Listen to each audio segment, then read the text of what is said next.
All right, folks, let's talk about multiplying out radical expressions. What I have here are some radical expressions, and they are being multiplied together. This first one is the square root of x minus 3 times the square root of x plus 3.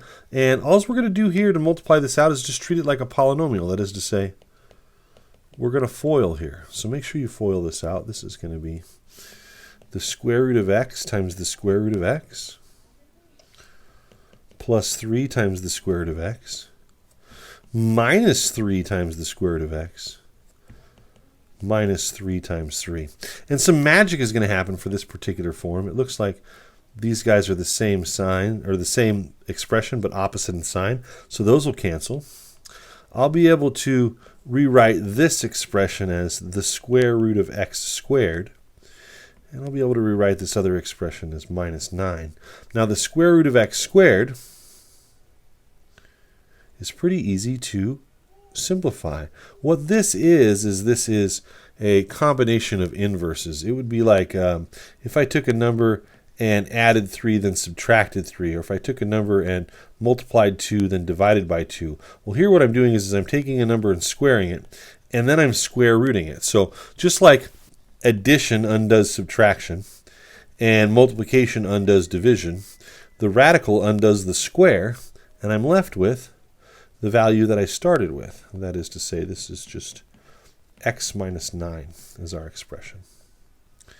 Now over here, on this other expression, 4 root 3 minus 5 squared, you can't just square both of those. Remember, what you need to do here is you need to write this out. This is 4 root 3 minus the square root of 5 times 4 root 3 minus the square root of 5 again, and we're going to FOIL.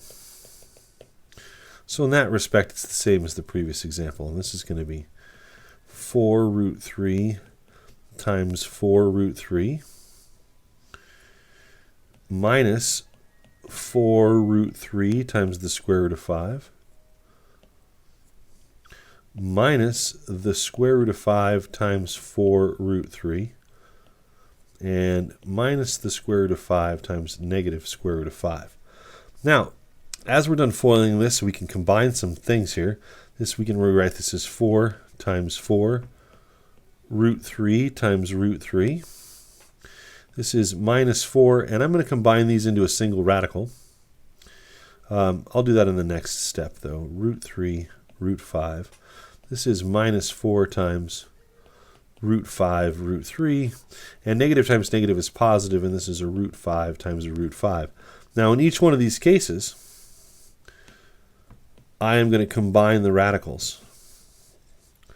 That's 3 times 3 minus 4 times the square root of 15 minus 4 times the square root of 15 plus the square root of 25. Now, I can't simplify the square root of 15. There's no perfect square in 15. It's a 5 and a 3. But this is 16 root 9 minus 4 root 15 minus 4 root 15 plus 5, which is going to give me the following.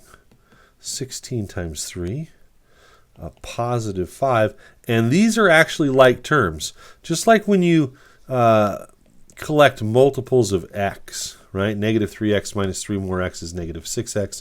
This is negative 4 root 15s, minus 4 more root 15s for a grand total of negative 8 root 15s. And so we can clean this up just a little bit more here. Let's see, 16 times 3 is 48, plus 5 is 53, minus 8 square root of 15. And that is our final answer for this problem.